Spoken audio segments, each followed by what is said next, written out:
And this WrestleTalk news company's trying to buy WWE. More huge Royal Rumble spoilers, another WWE star quits behind the scenes, and more. Subscribe and enable notifications to always on for daily wrestling news videos. Only 75% of you watching right now are subscribed already. You're my people. Well done you. That's massively up from just a few months ago, but I do have to ask, what the hell are the other 25% of you thinking? You think you're too good to subscribe? You think someone else is gonna do it for you? Well, they won't. This is on you, and I'm personally offended. It's cool, guys, it's cool. Just subscribe if you can, man.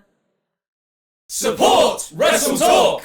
Last summer, WWE took the very rare move of having their corporate president and behind-the-scenes super deal-maker Nick Khan give a public interview to MMA journalist Ariel Helwani. It was a PR stunt often reserved for front-facing executives like the McMahon-Helmsleys or, you know, an actual current wrestler. And in that interview, Khan clarified his infamous "we're open for business" comment, explaining, "When I say we're open for business, that means if someone credible calls on anything, NFT, trading cards, international rates, we take the call. We're inherently salespeople." No, Nick. You're inherently a salesperson. Everyone else is a wrestling person. If somebody calls credible asking, "Are you for sale?" it's, "What's your offer? What are you thinking?" We're not trying to sell it. That's not our intent. There are no internal meetings about selling this company. The internal meetings are about growing it and the ability that we think we collectively have to tremendously grow what the value of the company is now. Khan then joked his phone is on do not disturb mode and WWE isn't in any active conversations about a sale, which is the equivalent of him doing this face to any large media conglomerates looking for a new sexy piece of IP.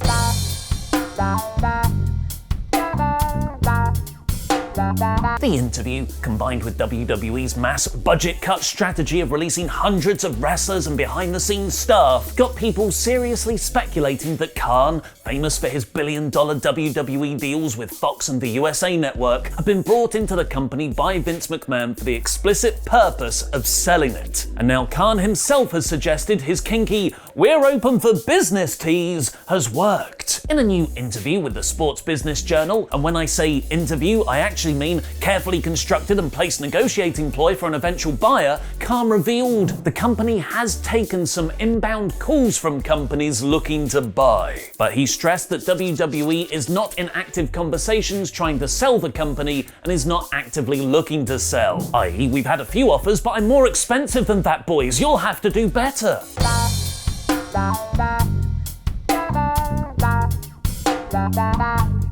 Khan went on to explain why WWE is worth so much more money in relation to the billion-dollar deals he's already secured. If it was once a mum-and-pop shop, Vince certainly didn't believe it was anymore. Part of what I believe he was looking for in bringing in someone from the outside was to make sure the community at large didn't treat it that way. We believe we're a global content company. NBC, Disney, and Fox have all been speculated buyers in the past, as well as new media players like Amazon, who have live sports as part of their future content strategy. Which companies do you think have made offers to WWE? Tell me it's likely a faceless mass conglomerate none of us have ever heard of in the comments down below. Berkshire Hathaway to WWE confirmed. One of Nick Khan's other business successes with WWE has been to move their premium live events from the traditional Sundays to Saturday nights, directly improving wrestling fans' Monday productivity at work. All the promotion's major events are now taking place on Saturday this year, along with this weekend's Royal Rumble. And as we approach the premium live event, more spoilers are coming out about the winners and surprise entrants. If you don't want to know, skip forward because we're entering a spoiler room brawl in 3, 2, David Arquette is going to enter and win the 24/7 title. Just kidding, although that's a really good idea. 1. Fightful Select and Wrestling Observer Live have both already reported that Ronda Rousey has been having meetings with WWE, and she's already on the books for WrestleMania, with officials wanting her to make her return in Saturday's Women's Rumble match. Dave Meltzer has now added that Rousey has been in training, and this is a case of when and not if she returns to the ring, while PW Insider have revealed at least one WWE official flew to California after last week's TV tapings to meet with her personally. But the clearest sign yet could be someone else who's booked for the show. Abraham Esperanza. No, they're not another renamed NXT wrestler. They're the makeup artist and stylist Rousey used the last time she was working for WWE. They've been scheduled to be at the show for several weeks now. Apparently, it's all on Rousey whether she makes the return. Her WWE contract reportedly expired last April, so a new deal will presumably have to be worked out. Rousey initially stepped away from WWE following her last appearance at WrestleMania 35 in 2019 to start a family. She gave birth to her first daughter last September. Directly reacting to a Bleacher Report article about Rousey's return, Becky Lynch tweeted, "Was wondering if you'd show up again. I've still got her, and she's doing great. Kiss emoji," with a picture of her cosplaying as a disco ball and holding the Raw Women's title. The heavy speculation is that if Ronda returns at the Rumble, it'll be to win it, and then awkwardly point at the WrestleMania sign for ages. But would she face Lynch, who seemed to be building a long-term story with Bianca Belair, or go against Charlotte Flair on SmackDown, the other part of the Mania 35 triple threat? Another Royal Rumble return might influence your decision. Potentially, the Empress of 3 days from now, Asuka. Fightful Select has reported talk backstage that Asuka will enter the Women's Rumble match, who's been out of action since Money in the Bank in July. It was initially speculated it was because of an injury, but Asuka claimed to be fine on Twitter, implying it was because creative had nothing for her. But given we've had the draft since then and both brands have lacked depth in the women's division, I would think WWE would have found her something to do. And Asuka isn't the only surprise entrant rumoured, because there's also a bunch of old NXT stars who no longer fit in NXT. But just before we get to that, it's the answer to where's Veer? Is Veer here? No, that's Logan Roy from Succession. Is Veer here? No, silly, that's Tesla CEO Elon Musk. There's Veer, just in front of a happy smiling lion. Hope to see you soon, Veer. PW Insider is reporting that Dakota Kai, Io Shirai, LA Knight and Roderick Strong are all scheduled to be at Friday's SmackDown. NXT stars working dark matches before Raw and SmackDown has been a common occurrence since last summer, as a way to see if Vince McMahon wants them to be on the main roster because he won't ever watch NXT. If they impress though, they could find themselves entering the Rumble matches, with Kai and Shirai long rumoured for call-ups, and Knight seemingly entering a story with the Dirty Dogs in a WWE.com clip on Monday. One person who likely won't be in the match though, unless it's to just be utterly squashed by a Moss for the height difference, oh my god, look at him, he's so tall, is Brian Kendrick. As PW Insider is reporting, he requested his release from WWE at least 6 weeks ago. Over the last 2 years, Kendrick has transitioned from active performer to a producer and agent for NXT and 205 Live, although he apparently hasn't been at the Performance Center tapings in some time. It seemed like he could be making a return when Joe Gacy and Harlan threw him down a stairwell, with NXT 2.0 even promoting a match for the 29th of December episode between them. That match was later scrapped though, possibly because Kendrick wanted out. Kendrick is the second NXT producer to ask for his release that we know of, with Scotty 2 Hotty leaving the brand since its 2.0 overhaul last September. There is no word on if Kendrick's release will be granted. Just as big as the Royal Rumble, if not bigger, is our live reactions to the Premium Live event this Saturday on the WrestleTalk podcast channel, which will see our second ever Royal JAMBLE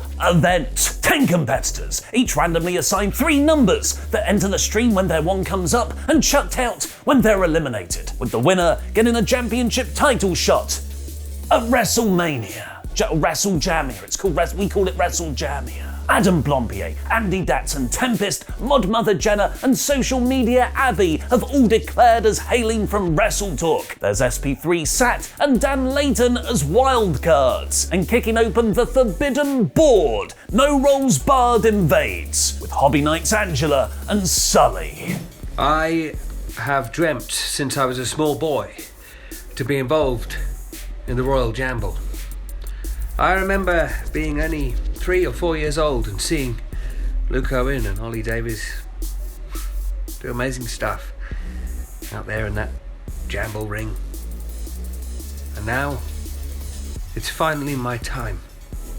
I know that people have been messaging me like crazy on the Instagrams and the Twitters, saying things like, "Hey, Sullivan, why don't you get involved with the Royal JAMBLE? Hey, Sullivan, are you going to do the Royal JAMBLE this year? And hey, Sullivan, I've never heard of you before. Why are you on my Twitter feed?" Things like that. And so this year, I'm finally gonna do it.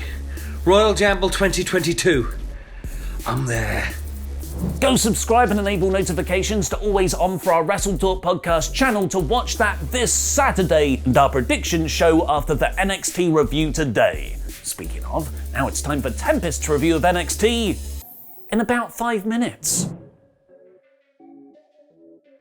Crap, what do I do when this show isn't bad? What's going on, WrestleTalk friends and fans? Tempest is back with another review of NXT 2.0 in about 5 minutes. So this show started with a weird promo between MSK as they were out in front of the Dusty Cup ahead of their opening match, which took place against Jacket Time. I like starting shows with matches, so this gets a gold star, and the match itself was pretty good too. This match got a lot of "this is awesome" chants near the end, which I think is a little bit strong, but this was a very solid opening match won by MSK with their finish. I thought this was a very suitable way to open up the show. This gets a 4 out of 5. And then we got an in-ring promo from Legado del Fantasma as Santos Escobar cut a really good heel promo on Braun Breaker, who then interrupted said promo and came out and cut a really solid babyface promo. Braun Breaker more than held his own in this promo battle, and when he told Santos Escobar to Cállate, the whole crowd was shook. Legado del Fantasma was shook. I'm sure Braun Breaker himself was shook. I think they're setting up a program between these two very nicely. It's happening slowly, it's happening organically, and by the end of the show, they took the next step that makes me interested to see what happens next week. This promo was very good. It gets a 4 out of 5. We then got a Falls Count Anywhere street fight type match as Solo Sikoa took on Boa. We didn't get any of the spooky nonsense that we normally get from Boa. Instead, this was just a fight that started as Solo Sikoa was making his entrance, as Boa hit him with a kendo stick, and then it was no breaks all the way to the finish. They used a wide array of weapons in this match: ladders, tables, fire extinguishers, you name it, they used it, and eventually Solo Sikoa was able to get the win with a big splash through a table at ringside, and for once WWE's camera work was on point. They had a very good camera angle for this. I will give you credit when you deserve it. Again, this isn't a storyline that I've been at all invested in, but as a blow-off match, it was thoroughly enjoyable. This gets a 4 out of 5. What is happening with this episode of NXT? Next up, we had a pretty quick squash match as Duke Hudson took on Guru Raj. This match, of course, comes on the back of Duke Hudson ruining Dante Chen's match last week, and Duke Hudson was able to pick up the win fairly quickly with his version of the Razor's Edge. Is the Razor's Edge powerbomb thing the most overused finish in wrestling? I think it might be. There wasn't much to this match, but Dante Chen came out afterwards and told Duke Hudson that he was going to show him the respect he didn't get last week and tell him that he is coming now, and they had a quick little brawl before Duke Hudson attacked his injured knee. I don't care much for the character of Duke Hudson at the moment. He's a decent enough wrestler, but the shaved head craziness mixed with the poker player thing has just kind of made him a very difficult character to try and understand. I still don't know what his motivations are as a character, and I'm not sure I'm gonna find out. The match itself wasn't anything, but I liked how the post-match put some of the focus back on Dante Chen. That gets a thumbs up, so this whole thing gets a 3 out of 5. Next up, we had a big 6-woman tag team match as Toxic Attraction took on Persia Pirotta, Indy Hartwell, and Kaylee Ray. This match went a lot longer than I was expecting, and a good chunk of that was just Indy Hartwell selling and building to the hot tag. Most of the women did a pretty good job in this match, and Kaylee Ray eventually chased Mandy Rose to the back with her bat, and then Persia Pirotta was able to pin Gigi Dolan. It looks like all the baby faces will be getting title matches after this one. Even though Kaylee Ray lost a singles match last week, that won't be remembered at all, so why do it in the first place? This match was pretty average given how much time it had, and I'm not super interested in either of these championship feuds. I think Kaylee Ray could make a very fine NXT Women's Champion, but the rest of them I'm just not interested in an Indy Hartwell Persia Pirotta versus Gigi Dolan and JC Jane match. Call me crazy. We then had the next match in the Dusty Rhodes Cup as Grizzled Young Veterans took on Andre Chase and Bodie Hayward. I mean, if you told me 3 months ago that the Grizzled Young Veterans were going to make it to the semifinals of this tournament, I probably would have called you a liar, so this is a plus. This was a pretty quick match as the Grizzled Young Vets were able to get the win with a double code breaker, but man, Andre Chase had a really pitiful Dusty Rhodes tribute in this match, and then Bodie, whatever his name is, just kept doing like gym class spots, like he was doing burpees and then doing splashes onto people. Like, this show's just a f***ing cartoon. I'm not down with Chase U and all of his Chase U University students, but what I'm really not down with is the return of Von Wagner. Yes, Von Wagner made his return to NXT, and now he's being backed up by Robert Stone, because they somehow needed to make this act even worse. I like that the Grizzled Young Vets are moving on to the next round, but otherwise I thought this whole segment was pretty much the low point of the show. This gets a 2 out of 5. Next up, we saw Io Shirai take on Tiffany Stratton. This was another pretty short match as Io Shirai was able to get the win over Tiffany Stratton in quick quick fashion. Even though Tiffany was able to get some offense in, I really don't understand the logic behind debuting someone after weeks of vignettes and having them lose like their second match. Are we not trying to build stars here? Did Mr. Perfect and Ted DiBiase lose their second matches on television? I don't think so. Again, there really wasn't much to this, and I don't understand the point of it. This gets a 2 out of 5. Carmelo Hayes and Trick Williams then brought out Ollie J for a performance that'll probably have most of Twitter talking for a couple of reasons. And this led right into our main event as Cameron Grimes and Tony D'Angelo battled over who would become the new #1 contender for the NXT North American Championship. This was another pretty solid match, nothing that I would call a great main event by any means, but Cameron Grimes was able to get the win over Tony D'Angelo when Pete Dunne hit D'Angelo with a cricket bat while the ref was turned, and Cameron Grimes hit the cave-in for the win. If Pete Dunne's staying in NXT, I don't really have a problem with this finish, as it allows him to have a proper blow-off match, and then hopefully we can put this storyline to bed for good. Otherwise, Cameron Grimes versus Carmelo Hayes for the NXT North American Championship feels like it should have been the direction all along, and it pretty much has been, and it will probably lead to a very good match. This main event was pretty good, it gets a 3 out of 5, and the show as a whole, I didn't really have that much wrong with it. It gets a 4 out of 5. I think this is one of the better episodes of NXT 2.0. Oh yeah, and as we were going off the air, Legado del Fantasma tried to jump Braun Breaker in the parking lot, but Tommaso Ciampa had his back. They're a team now, Ciampa and Ciampa. And that just about wraps it up for me. If you want to hear more of my thoughts on this week's show, make sure you go over to WrestleTalk Podcast later on today, where myself and Chopper Pete will be breaking down the entire show in complete detail, and then make sure you go over and watch our Royal Rumble predictions as I draw my numbers to see which ones will be the winning magic numbers in the Royal Jamble. I'm winning the Royal Jamble because LIW is for life.